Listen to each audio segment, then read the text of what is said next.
তো আল্লাহ তাআলা এই জ্ঞান কাকে দেন? এই জ্ঞান, ইসলামিক জ্ঞান আল্লাহ কাকে দেন? আল্লাহ রাসূল সাল্লাল্লাহু আলাইহি ওয়াসাল্লাম বলেন, মান ইউরিদিল্লাহু বিহি খায়রান।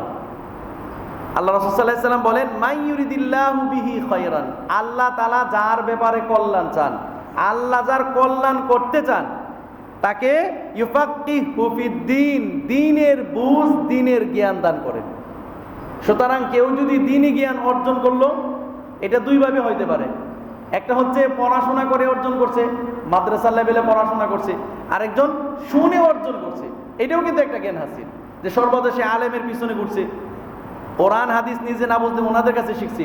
কিন্তু যে যেভাবে অর্জন করুক, মাদ্রাসায় পড়ে হোক, অথবা আলেম ওলামাদের কাছে যেয়ে হোক, অথবা নিজে কিছু গবেষণা করে পড়াশোনা করে জ্ঞান অর্জন করে, ইসলামিক জ্ঞান যে অর্জন করে, আল্লাহ রাসূল সাল্লাল্লাহু আলাইহি ওয়াসাল্লাম বলেন যে এই জ্ঞান অর্জন করছে, এর মানে হচ্ছে আল্লাহ তাকে কল্যাণকামী করবেন।